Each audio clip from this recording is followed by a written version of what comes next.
Connection है, connection गांव connection, आज तक का गांव कनेक्शन है, कनेक्शन गांव कनेक्शन।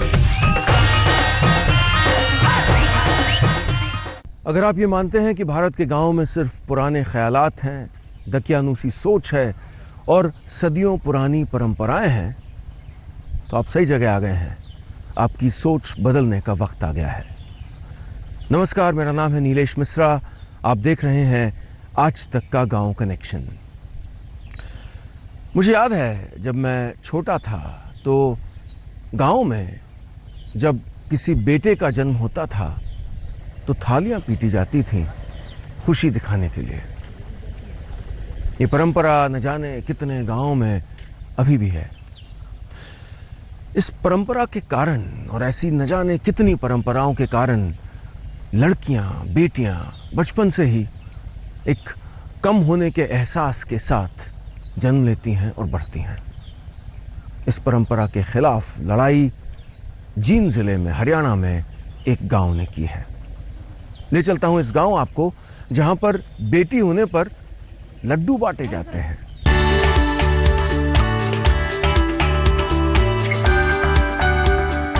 गांव में बिना घूंघट के घूमती नीलम की ये तस्वीर बदलते वक्त की गवाही देती है। परंपराओं के घूंघट की घुटन से जब जीना दूभर हो गया तो नीलम ने उसे सिर से उतार दिया और तमाम महिलाओं को घूंघट प्रथा से मुक्ति भी दिलाई। हाँ, लिहाज का घूंघट आंखों में है। ये कहानी है हरियाणा जैसे राज्य में जींद के गांव छापर की, जहां परंपराएं पीढ़ी दर पीढ़ी महिलाओं को मिलती आई हैं और विरासत में वो उन्हें अपनी बेटियों को सौंपकर चली जाती हैं। लेकिन अब बदलाव की बयार बह निकली है। छापर गांव पर्दा प्रथा से मुक्त हो चुका है। बात 2005 की है। सफीदों में माँ भार्गव देवी हॉस्पिटल है एक, उस हॉस्पिटल के सामने मैं ऑटो के इंतजार में खड़ी थी। उसी टाइम एक महिला जो हॉस्पिटल से निकली, उसने घूंघट कर रखा था। तो वो जैसे ही रोड क्रॉस करने लगी, उसको साइड से एक मोटरसाइकिल वाला आया और टक्कर मार के चला गया। लेकिन वो एकदम से बेहोश होकर गिर गई। बहुत सारी भीड़ इकट्ठी हो गई, उसको उठा के वापस ही हॉस्पिटल में ले गई। तो मैं उस टाइम वहाँ पे खड़ी मैं भी घूंघट करके ही खड़ी थी उस टाइम। तो मुझे ये लगा कि ये घूंघट जो है ये हमारी जान के लिए भी खतरा है। जब हमारी जान भी सेफ नहीं है इसमें, तो ये घूंघट हमारा कहाँ तक सहायक हो सकता है। तो तभी से मैंने मन बना लिया कि कोई ऐसा मंच मिले मुझे जिससे मैं घूंघट प्रथा का विरोध कर सकूं। रिवाजों के समाज में जहां आवाजें भी घुट जाती हैं, वहां नीलम ने न सिर्फ अपनी आवाज उठाई बल्कि बुलंद भी की। घर घर जाकर औरतों में घूंघट प्रथा के खिलाफ अलग जगाई और लगभग 70% महिलाएं अब बिना घूंघट के अपना काम करती हैं। नीलम की कोशिशों को शुरू में विरोध झेलना पड़ा, लेकिन अब सब ठीक है। गांव के पुरुष भी नीलम के अभियान में नीलम का साथ देते हैं। नीलम का दर्जा गांव में नायिका का है। इस चीज में उनको नाम मिलेगा गवर्नमेंट दी, मतलब हुड्डा सरकार की तरफ से घूंघट तारन का वधिया है जो कुछ है। नीलम को कई अवार्ड से सम्मानित किया जा चुका है। घूंघट प्रथा से निपटने के बाद नीलम ने बेटियों को बचाने की मुहिम शुरू की, जिसमें उन्हें गांव की महिलाओं का तगड़ा समर्थन मिला। अब गांव में अगर किसी के घर बेटी होती है तो खुशियों के लड्डू बांटे जाते हैं। जलेबी भी बांटा है, गीत गावा, छठी मनावा, बढ़िया खुशियां मनाई जाती, लड्डू बांटे जाते हैं जी। कभी अकेले चली थी नीलम, अब एक काफिला बन चुका है। नीलम ने एक कोशिश की जो धीरे धीरे रंग ला रही है। गांव की तस्वीर बदल रही है। भूपेंद्र, जींद, आज तक। महिलाओं की बदलती सोच और महिलाएं जो बदलाव ला रही हैं, उसकी अद्भुत कहानी। मेरा मानना है कि अगर भारत में ग्रामीण जो पंचायतें हैं उनमें महिलाओं की भागीदारी और बढ़ जाए तो गांवों की शक्ल बदल जाए। मैं आपको ले चल रहा हूं मध्य प्रदेश में छतरपुर जिले में, जहां पर महिलाओं की इसी बदलती सोच का एक और नमूना है। हमने आपको कुछ दिनों पहले सोलर दीदी से मिलवाया था, एक ऐसी महिला जिन्होंने अपनी व्यक्तिगत जिंदगी में विषम परिस्थितियों का सामना करने के बावजूद सोलर इक्विपमेंट को रिपेयर करने का जिम्मा उठाया और अब सोलर दीदी के नाम से जानी जाती हैं। आज मैं आपको मिलवाता हूं कुछ हैंडपंप दीदियों से। इस गांव में हैंडपंप अक्सर ख़राब हो जाते थे और लोग इंतज़ार करते रहते थे कि कोई आएगा उनको ठीक करेगा। सरकारी कर्मचारी मिलते नहीं थे, दिखते नहीं थे।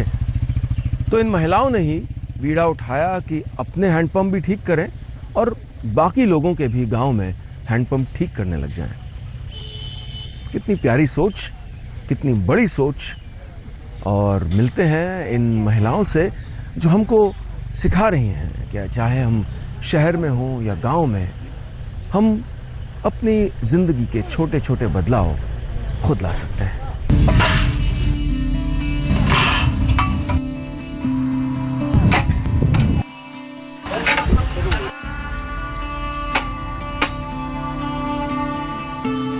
मध्य प्रदेश के छतरपुर जिले के एक छोटे से गांव झिरिया झोर की ये महिलाएं अनपढ़ जरूर हैं, लेकिन हुनर ऐसा जिसका कोई जवाब नहीं। ये महिलाएं इस वक्त अपने गांव का बिगड़ा हुआ हैंडपंप ठीक कर रही हैं।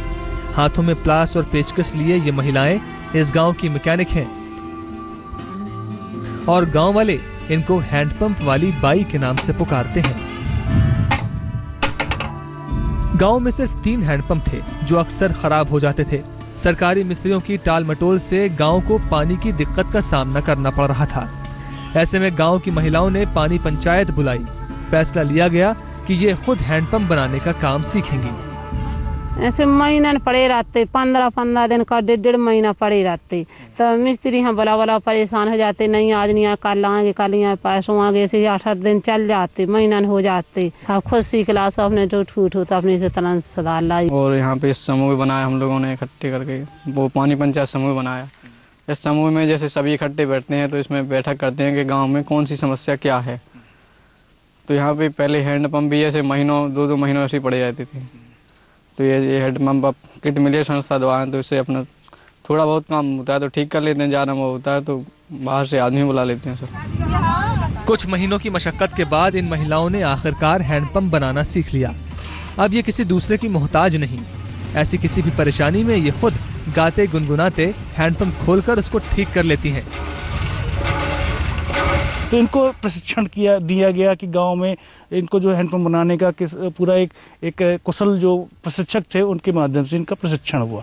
2-3 दिवसीय प्रशिक्षण हुआ और उनको गांव में ले जाके कैसे सुधारा जाता है कि पूरी तकनीकी बातों पे बातचीत की गई। लेकिन उन्होंने जब 1-2 हैंडपंप बनाए और गाँव में इनकी जो है डिमांड बढ़ी, नीड बढ़ी, कॉन्फिडेंस आया कि हमारा उपयोगिता है इस गांव में, हमारा भी विकास में भूमिका है।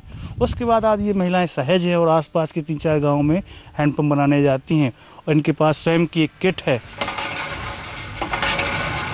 गांव की ये महिलाएं सिर्फ हैंडपंप ही नहीं सुधारती बल्कि गांव की बंजर और बेजान जमीन पर फसल उगाने की कोशिश भी कर रही हैं। इस जमीन पर इन महिलाओं ने मेड़ के जरिए पानी को रोका और अब इस पर धान तक की फसल उगाती हैं। इन महिलाओं ने अपने कभी हार न मानने वाले जज्बे से न सिर्फ अपने गांव बल्कि आसपास के 4-5 गांवों के पानी की परेशानी को कम कर दिया है। रविंद्र व्यास, छतरपुर, आज तक। उत्तर प्रदेश में भारत के सबसे बड़े ग्रामीण चुनावों की प्रक्रिया शुरू हो चुकी है।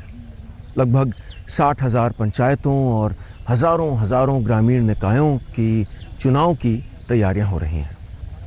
उम्मीद ये थी कि महिलाओं की भागीदारी इन चुनावों में बढ़ चढ़ के होगी। यही महिलाएं अपने गांव की, अपने समाज की जिंदगियां बेहतर कर पाएंगी। लेकिन बलिया जिले से जो तस्वीर हम आपको पेश करने वाले हैं उससे ये जाहिर होता है कि कागजों पर महिलाओं की भागीदारी भले ही बढ़ रही हो, लेकिन न जागरूकता है, न अपने अधिकारों के बारे में ज्ञान है और ये महिलाएं अक्सर अन्य पुरुषों के हाथों में कठपुतलियां बन के रह जाती हैं।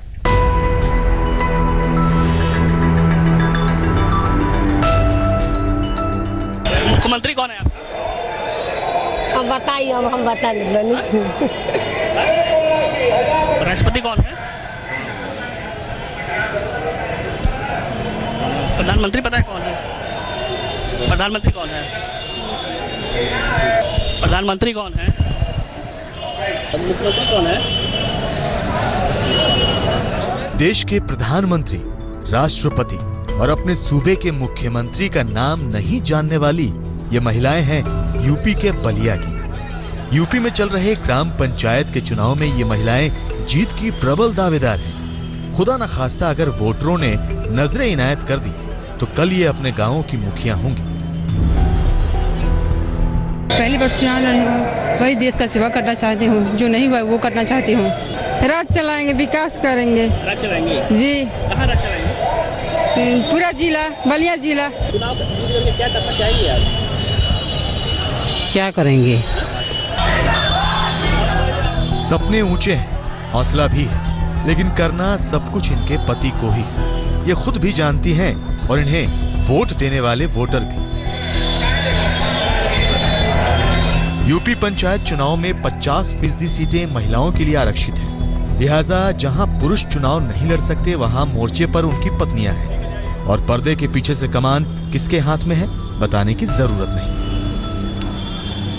करेंगे, हमारे पति सहयोग करेंगे। वही करेंगे ना, समाज में समाज सेवा करेंगे।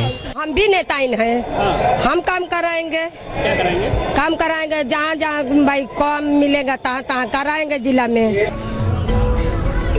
पर्चा दाखिल करने के बाद नई नवेली घूंघट नशी नेता वोटरों को लुभाने में जुट गई है। घर की दहलीज लांघकर पहली बार गांव की पॉलिटिक्स में कूदी इन महिलाओं को सियासत का खेल भी खूब समझ में आ रहा है, लेकिन हकीकत छिपाए नहीं छिप रही।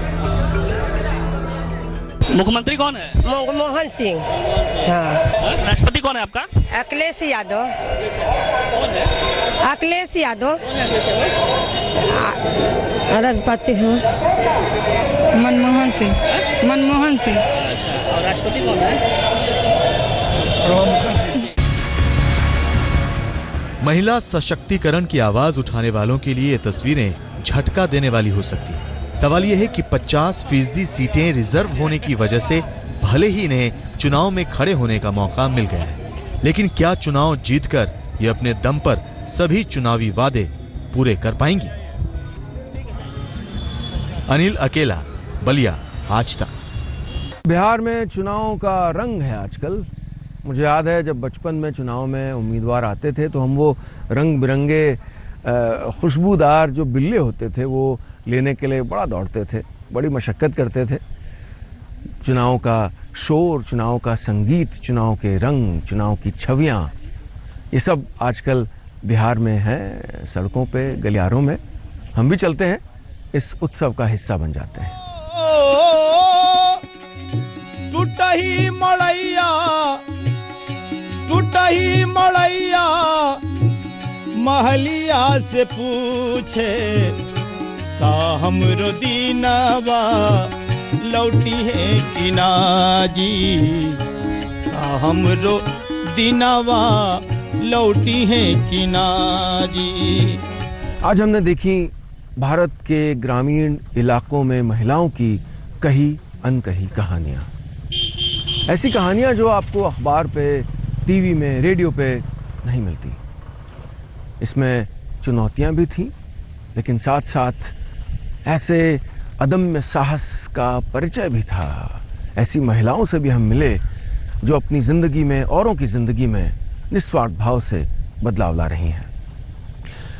यही हमारी कोशिश है कि शहरों का, नागरिकों का जो शहर में रहते हैं और गांव से रिश्ता ढीला कर चुके हैं, कमज़ोर कर चुके हैं, उनका कनेक्शन और गहरा किया जाए। और अगर आप गांव में रहते हैं तो भारत के अन्य गांव में हो रहे बदलाव की कहानियां देखें। टीवी पे ये सफ़र रोज़ चल रहा है, अखबार पे गांव कनेक्शन अखबार के माध्यम से यही सफ़र अखबार के पन्नों में चलेगा। वो सारी बातें, चाहे महिलाओं की बातें हों या बुज़ुर्गों की या किसानों की, जो नहीं कही जाती, हम उन्हें कहेंगे। हम उन मुद्दों को उठाएंगे जो नहीं उठाए जाते। कोशिश करिएगा कि इस प्रयास से आप भी जुड़ें, आपकी भी सोच बदले, आपका गांव से कनेक्शन मजबूत हो। अभी चलता हूं, जल्दी ही फिर मिलेंगे, क्योंकि आपको और मुझको बनाए रखना है आज तक का गांव कनेक्शन। आज तक का गांव कनेक्शन है, कनेक्शन गांव कनेक्शन। आज तक का गांव कनेक्शन है, कनेक्शन गांव कनेक्शन।